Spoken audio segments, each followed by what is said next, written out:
Isang panibagong adventure ang hatid namin sa inyo for today. Yes, tama dyan, broski. It's time to go out naman and explore. Kaya nandito tayo ngayon sa Manila Ocean Park! That's right! And Manila Ocean Park has been giving happiness since it opened noong 2008. And ever since then, naging patok na to hindi lang sa mga chikiting but for all ages! Yes, pero syempre bago ang lahat, kailangan alam muna natin kung ano ba ang mga bagong makikita natin dito sa Manila Ocean Park. Sulit ba? Worth it bang pumunta dito? Alamin niyo yan kasama namin. Bagong-bago. Kaya samahan nyo kami i-discover lahat ng yan as the GMK Barkada goes to Manila Ocean Park! Let's go!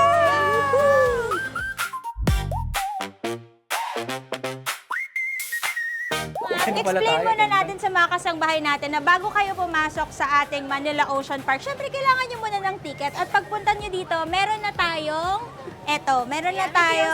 express ticket booth. So dito sa part na to, hindi na kayo magka-cash kasi pwede na tong gumamit lang kayo ng card. You can choose your own packages, depende sa bundle na kukunin ninyo kasi maraming attraction sa loob tapos iba-iba yung pwede nyong makuha. Kaya yun, instant 'di ba? Tap lang kayo ng tap. For the current ticket pricing po namin, we do have ongoing promos ngayon. Kaya mas sulit talaga bumisita. May mga experiences kami na nagsisimula around 450 pesos. Like one day full access po sa Ocean Park Aqua Adventure. Meron din po kaming mga bundled promos din where guests can enjoy multiple attractions like discounted rates. Kaya perfect siya for families and barkadas at even company outings din po.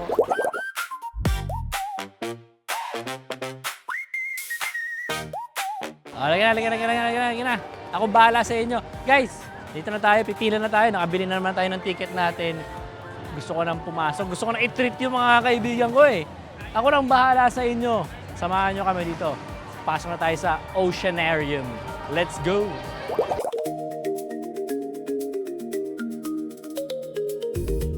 Overview lang yung dapat i-expect natin dito pagpasok po natin ng Oceanarium. Ang first attraction po namin is the Jungle Trek. Jungle Trek po mauna. Yes po. Jungle Trek. Nandun po yung mga freshwater species po Okay. namin. Alright, dito tayo sa Jungle Trek. At ito unang attraction. Ito kagad nakakakuha ng attention natin. Itong Arapaima or Pirarucu. Opo, pero common name po is Arapaima. Arapaima usually, ayan no, parang siyang malaking arwana. No? Parang ganun related siya.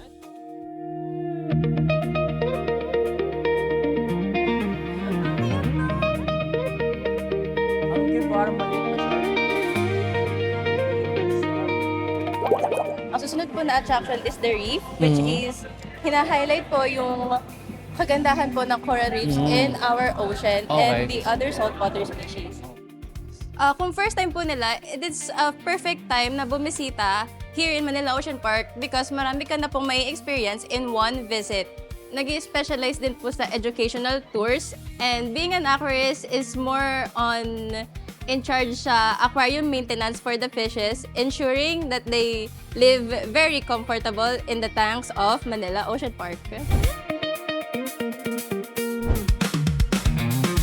Guys, alam niyo ba yung mga damselfish, territorial sila, nininip nila or binabite nila yung something na pwedeng makasagabal sa mga food source nila. Isa sila sa mga feistiest na reef fish when it comes to reefs.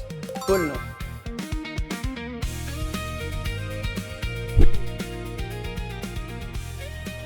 Ang ganda. Alam niyo guys, yung mga corals na nakikita natin, hindi sila simpleng bato lang. Living organism sila, buhay sila. Kaya pag nakita tayo ng mga corals na puti na bleach na, ibig sabihin patay na sila, patay na yung mga corals na yun. Kaya pag nakita nyo to, ganito dapat sana, ganito itsura ng buhay na healthy na coral reef.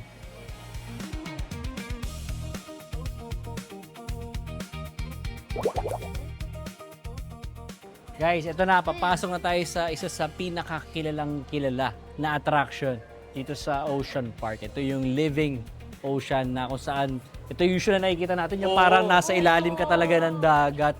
Makikita mo lahat ng mga isda. sa paligid mo. Kaya para makita nyo rin, tara, sundan nyo kami.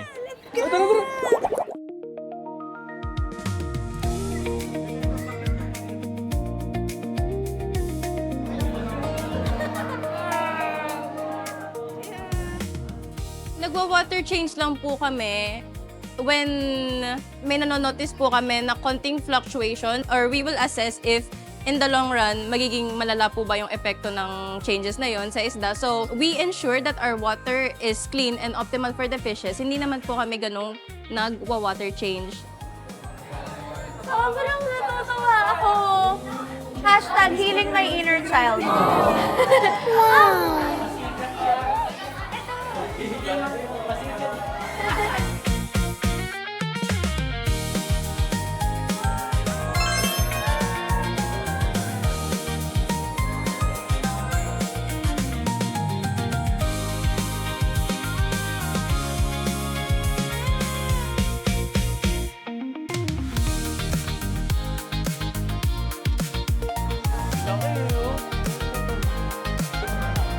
Abangan natin.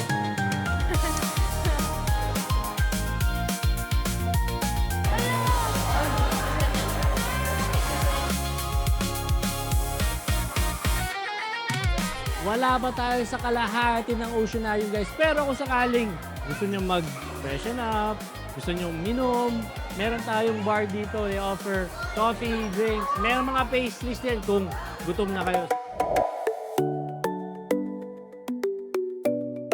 So right now, we are in Aquascape and you can chill and relax here and take a break from all the walking around in the attractions. And we also have pastries and coffee here.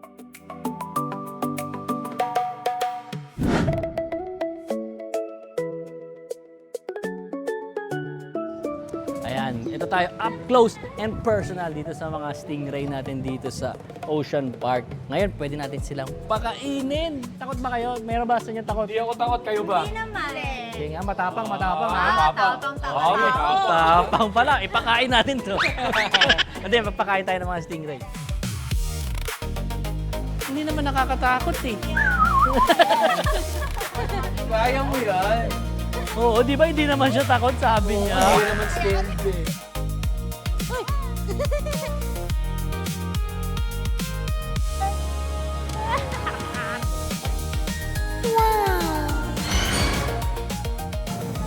Safe naman kasi tinanggal na pala yung stinger nila. Kasi yun yung kinakatakutan, di ba, usually sa mga stingray. Yung buntot, pagi. Pero ito wala na. Oh, very, very safe naman. Tara, tingnan pa natin. Sino pa yung pwede natin pakainin?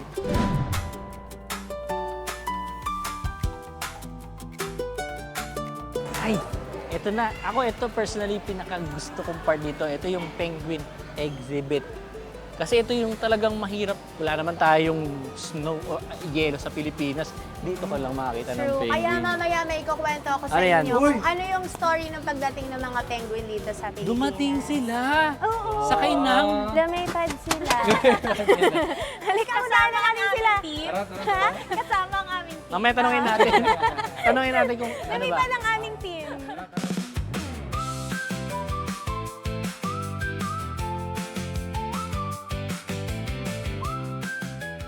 Ito lang ate, yung story kung paano nakarating yung mga penguin dito. September ng 2011, 11 na Humboldt penguin yung dinala dito sa Pilipinas. Galing sila ng Berlin, Germany. Tapos, nung 2014, May of 2014 yun, unang nagkaroon ng penguin egg. Tapos, after 45 days, na-hatch na siya. Tapos, nung August ng 2014, doon na pinakita sa public. Tapos, pinangalanan siyang Kaya noong October 2014. Tapos, after nun, dumami na sila. Parang a total of 23 na penguin na yung naging baby penguin dito sa Pilipinas. Mga Filipino citizen na sila.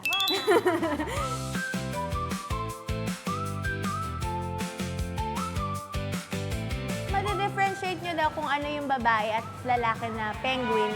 Yung mga babaeng penguin daw ay mas maliliit sila. Alam niyo ba, ang mga penguin ay monogamous creatures din. Ibig sabihin, pag nakahanap sila ng partner, yun na yung partner nila for life. Sana all.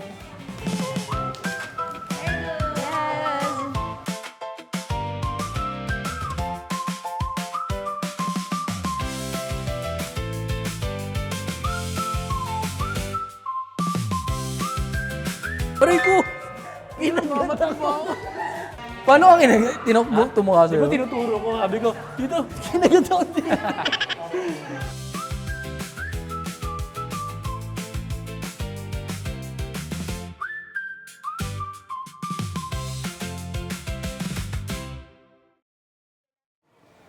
Masaya. Sobrang ako pinaka nag-enjoy ako dun sa may talaga penguin kasi yun talaga yung nilook forward ko, yung penguin exhibit. Tapos na-experience ko na makapagpakain ng penguin. Finally. Ako din. Pati yung dun sa stingray. Ay, medyo kinabahan ako na pagpapakain. At least na-try ko. Tsaka iba yung close-up mo makikita yung penguin eh. Ang cool ng nila, feather nila. At saka dito, mahahawakan mo. Yun yung pinaka-engaging, I think, dito sa Manila Ocean Park. Kasi dati makikita mo lang siya sa video, pero dito, yung mahawakan mo siya, mapakain mo siya, di ba? Ibang experience. Iba rin yung experience kapag busog na yung mga hayop. Tapos yung mga tao din syempre kailangan busog. Oo nga, no? Ang galing mo dun. Gusto mo yung mga Kumain kasama. tayo. Halika na nga, punta na tayo dun sa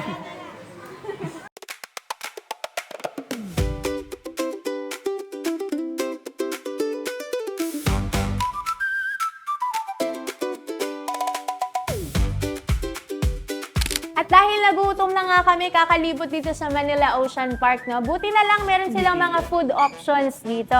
Katulad ng Hapag, Retro Grill Diner, Quicks, Garden Cafe, Aquascape, Masala Magic, at Aqua Bistro. Pero dito namin napili kumain sa Makan Asian Food Village. Kaya eto na, mamimili na kami sa menu. O ano gusto niyo? Pili lang kayo.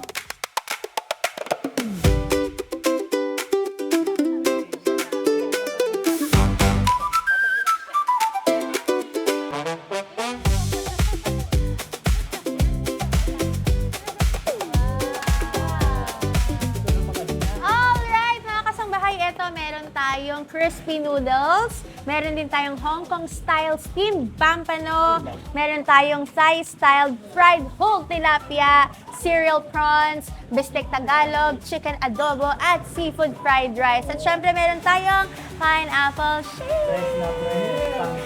Okay, syempre huwag niyo kakalimutan, pray muna tayo bago tayo kumain. Okay.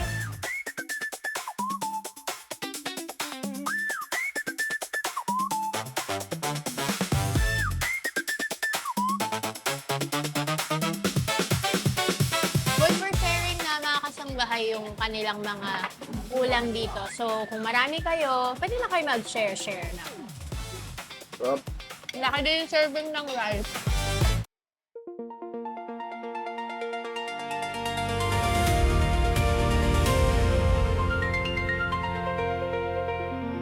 Hello!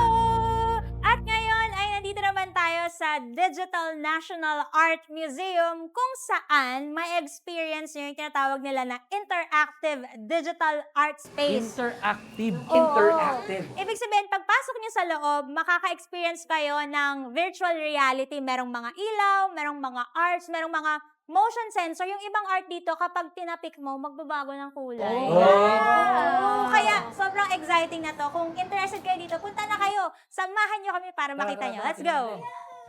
The DNA Museum, or the Digital National Art Museum, is the first nature-inspired digital art sanctuary here in the Philippines. So the guests can experience like they are inside the art because of the sounds or because of the lights that they can see, and also interactive spaces that we have inside the National Museum exhibit.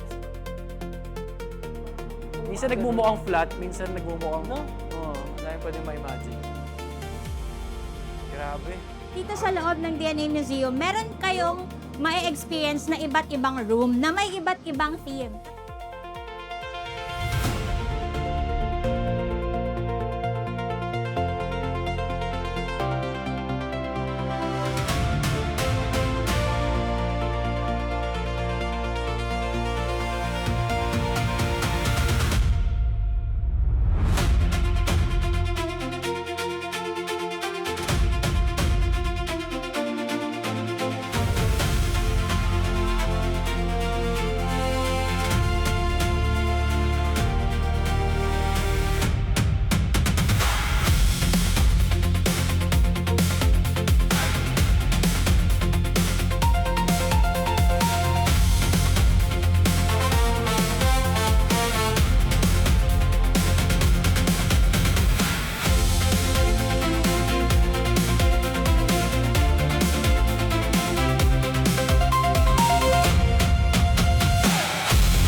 At kung napagod na kayo sa paglilibot dito sa DNA Museum, huwag kayong mag-alala dahil dito sa dulo, meron silang tinatawag na tea bar. As in, order kayo ng tea, i-customize at i-personalize nyo yung flavor ng tea na gusto nyo at pwede nyo siya dito inumin, diba? Sobrang calming ng dating ng tea bar na ito.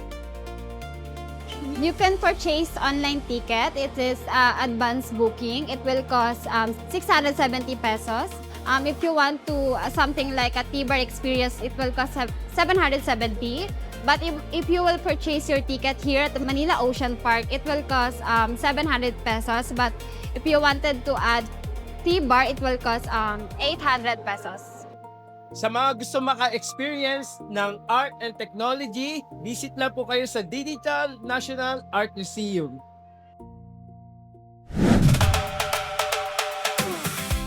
Nakita nyo ba? Nandito tayo ngayon sa Biodome. At alam nyo ba, ito daw ang nag-iisa sa buong Pilipinas na biodome. Dito lang yan matatagpuan. Yung mga ibon nakakawala, yung mga tao ang nakakulong.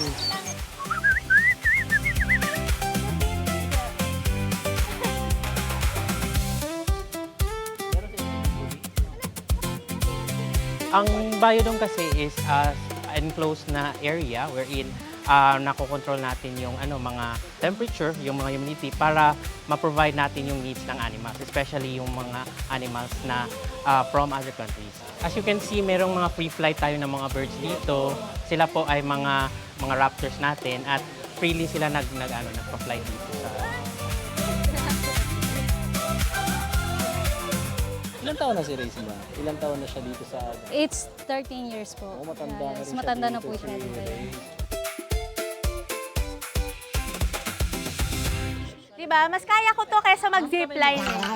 Parang braso ng lola ko. Go, te! Tama na, kuya. Naiyak ako. Ayoko na.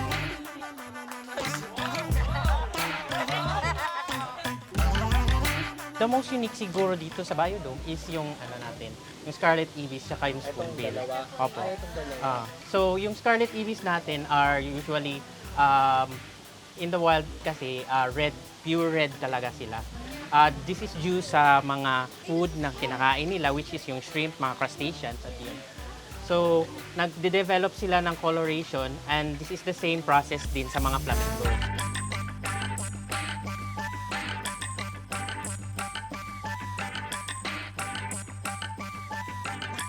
Doc, ilan po yung mga species po ng birds na meron tayo dito?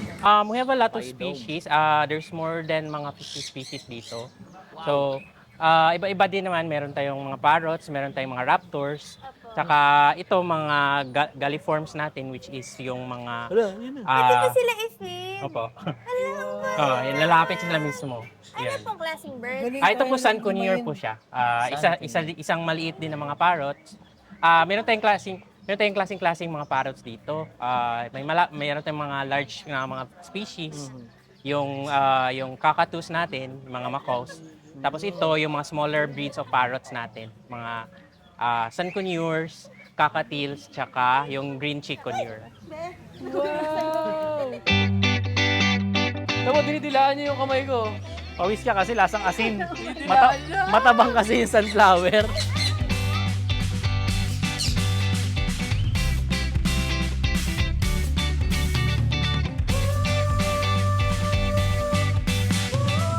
Guys, ito try namin ni Celine yung dito, yung zipline sa Philippine Biodome. Ito yung mga kasama natin. Hello po! May buo kayo! Napakalapit naman.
pwede kayong pumunta dito sa Ocean Park Aqua Adventure. For the ticket price, 480 pesos kapag ka walk-in, pero kapag online, pwedeng 450 pesos na ang ibayad nyo. Pero, nag 3+1 kasi sila na bundle, kaya yun yung kinuha natin. Tapos, very child-friendly ito mga kasangbahay kasi 3 to 4 feet lang yung kanilang mga pool area. Tapos, meron silang 4 na slide. Halika, tingnan natin sa loob kung maganda. Tara! Let's go! Aqua Adventure sir is for everybody po. Pwede po siya sa kids, sa buong family, sa barkada. Marami po kaming water activities po like slides, floating pads, and mga water cannons po, water spray. Yung mga mahilig sa adventures, meron po tayong trumpet, tinatawag po na small tornado. May walk-in tickets din po tayo, may online, pwede po tayo mag-advance booking po via Klook. Open po yung Aqua Adventure for 9 to 6 po from weekdays and 9 to 8 pag holiday po and weekends po. Ni-encourage po namin lahat po na pumunta po sa Aqua Adventure. Sigurado mag-enjoy po kayo dito, lalo yung mga anak nyo, yung mga kids, barkada. Very accessible po siya kasi nandito na tayo sa middle po ng Manila. Hindi na po kailangan lumayo ng mga tao para mag-enjoy pa para sa water park po.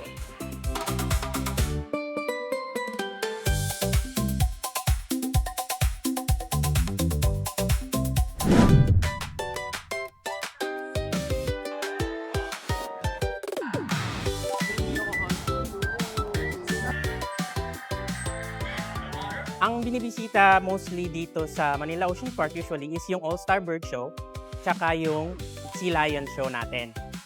Nagagawa ng mga sea lions natin ang mga tricks nila because they are very playful. Maaliw din dito yung mga kids natin or adults.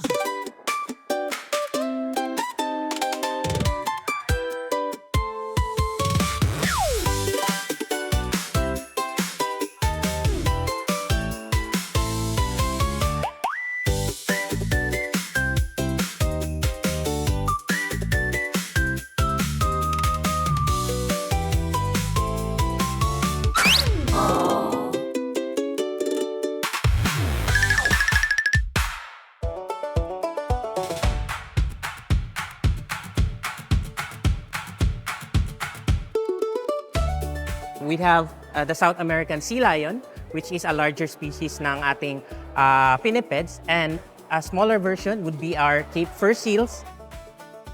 We ensure that all their needs are being provided sa ating mga animals. For example, the environment. We also provide them the needed medication if meron tayong intervention na ginagawa. Also, we try to keep the environment very natural as what they are in the wild para ma-avoid natin yung mga distress sa ating animals and avoid diseases. Kumbaga, nabibreed tayo ng mga animals just so we have continuity sa gene pool with our animals. Also, it provides us as a source of gene diversity just in case we do need them in the wild.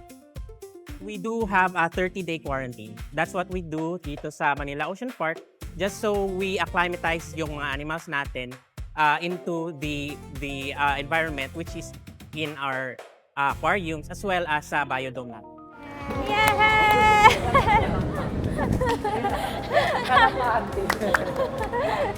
At isa na namang informative morning ang naihatid namin sa inyo. Ito talaga yung pinakasulit na experience, diba? Kasi hindi lang tayo nag-enjoy, marami pa tayong natutunan dito sa Manila Ocean Park. That's right! From amazing marine creatures hanggang sa mga exciting tourist attractions dito, talaga namang naging fun and interactive ang ating mga tour ngayong araw. At syempre, mas naging special pa yan dahil nakasama namin kayo. Pero lagi nating tandaan, mga kasangbahay, na kung ano yung mga nakita natin dito, it's just a glimpse of the marine life. Kaya dapat natin tong pakaingatan at pahalagahan.